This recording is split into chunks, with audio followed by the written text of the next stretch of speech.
It's obvious to say that this model came after the processor inside of this phone. On the left side here, we're going to have the Iocean with the model number as well. We have here the Iocean logo with some barcode for inventory purposes. On this side, we have the same information that we found on the other side. And then here we're going to have the IMEI information and serial number of this device. This is also going to be a 4G LTE phone. Here we're going to have some of the specifications. This device carries 3 GB of RAM. It has 16 GB of internal storage. It has a 5.5, it is a 10-point multi-touch screen. It has a resolution of 1920 by 1080, so it is a full HD display.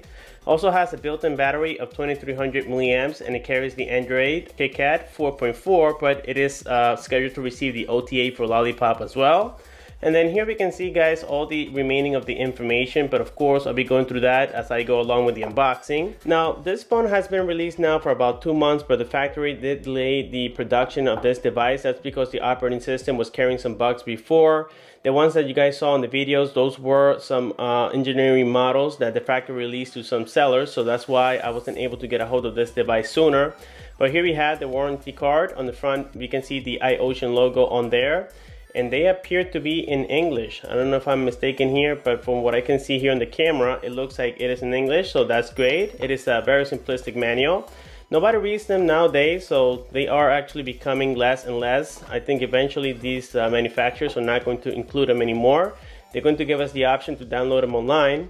Then here we have the screen protector, and like I always like to say, guys, it is always a plus to have these because these phones in the USA do not have a lot of support when it comes to accessories except for chargers and USB cables, so every time they come with screen protectors, it's always great. Then here we're going to have the baby. This is a very nice phone, and what I like about this device is that it has thin bezels on the side, making it look very nice and stylish. But we're going to be jumping into this phone in just a moment here. And then here we're going to have the standard European charger. This is the 5-volt charger. We're going to see that here on the back of it. And it is made by the manufacturer, and I can already see that iBaby included the adapter for it. This is great to have them. Then also we got here the USB cable, and this USB cable appears to be of premium quality, and it is made by the manufacturer of the phone. So these are not aftermarket, and we can see that it is the micro kind. And now, as we can see here, it doesn't have anything else inside of the box, so we're going to be putting this aside. So that way we can boot up this phone and see how it performs. And now that we saw what comes included inside of the box, on the front of the device, we're going to have here the 5.5-inch multi-touch screen. It is a 10-point multi-touch with a resolution of 1920 by 1080. On the top, we got the ear speaker together with the proximity and light sensor and the notification LED light. We also got here a 5-megapixel sensor camera. Now the menu key, the home key, and the back key are going to be located on the operating system. We're not going to have any soft touch keys here on the bottom. On the left side of the device, it's going to be plain here. We don't have any buttons whatsoever. And now this phone does include a case already installed on it. This is definitely great, guys, because like I mentioned earlier, accessories here in the USA are very limited for these phones. So this is great to have them. That way I can protect it from day one. On the top, you got here the noise cancelling microphone, also known as the secondary microphone, together with the 3.5mm headphone jack. On the right side, we have the volume rockers up and down together with the power button. And then on the bottom, we got the main microphone together with the charging/data port. This phone is also going to support OTG. On the back, we find here a 14-megapixel sensor camera with the LED flash. We got here the brand.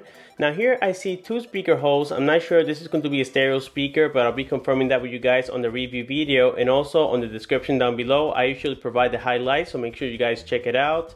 This phone does carry the NFC capability, so that's also great. And now what I like about this phone is that, as we can see here, guys, from the sides, it doesn't have any bezels whatsoever. This is great because it feels a lot comfortable when you guys are using the screen. And then here, of course, we got that famous Asus, so that way we can compare them side by side. They both have the exact same screen size, but the Asus Zenfone has a little bit more bezels. And here we can notice that it is a little bit harder, I would say, to grab. Not that much, but you guys get the idea. Having thinner bezels is always better, at least in my opinion. Now here we're going to go ahead and remove this front protector, and here we have that beautiful display, and also comes with Gorilla Glass number 3. So let's go ahead and power on this baby and see what kind of operating system you're going to have here. I believe it comes already pre-installed with the battery, So let me go ahead and remove it. As a matter of fact, I think the battery has a tape on it, as they usually do. It comes with a 2300 power milliamp battery, and yes, there is the tape. It is made by Iocean, and here we can confirm the milliamps. It is a 2300 milliamp battery. We also got inside here the IMEI information, as we usually do, and this is a dual SIM dual standby device and supports TF cars up to 64 gigabytes. It is a 4G LTE device, and it is the bands for FDD. Also supports WCDMA 150, 2100, 1900, and I believe 900. It is also on there. So this is definitely going to support 3G with T-Mobile and AT&T here in the USA. Now, as we know, the Asus was very surprising here in the USA that it did support the 4G LTE band, so I don't lose my hopes on this device. If it does, I think it's going to be definitely worth it. This phone goes for about between, you can find it, $246 to $260. Of course, iBaby's link is going to be provided down below, so that way you guys can check it out. And then here we can also notice the build quality. This phone is made of plastic all the way around. To be quite honest with you guys, it doesn't feel that solid. It feels actually quite light. I can't really lie to you on this one. It's like, you know, it doesn't feel that solid at all, but I think that the performance on this phone is going to be very nice. It carries the M6752. It is the Octa-core processor clocked at 1.7 gigahertz, and also it is a 64-bit processor. So pretty soon it's going to be carrying the 64-bit system for Lollipop. Right now it is the 32-bit system, which is the Android KitKat 4.4.4 or the 4.4.2, but we're going to check that out once we boot up the phone. So here we're going to go ahead and flip it around, and I believe that this time it's going to power on. And we're going to see what kind of boot logo we have here. We had that simplistic Iocean boot logo. It does look already very nice and vivid, I would say. The colors look very nice, guys. I mean, this is a very impressive phone. These Chinese devices are getting cheaper and cheaper by the day with a lot more specifications. As I mentioned earlier, this phone has 3 gigabytes of RAM, so without doubt, this is going to be great for gaming. And here we have the lock screen of the operating system. On the top here, we're going to have what appears to be the time. We also got the date and the day. On the bottom just says unlock the screen. Let me see if I can move it to the side. I didn't see that option on there. So let me just go ahead and put it on sleep mode. Let me try that again. Let me see if it has any knock-on features. I think they are disabled if it has them. So here we're going to see the lock screen. It has that bubble effect. Now here the operating system, as we can tell already, it looks very nice and simplistic at the same time. It looks very similar to Color OS.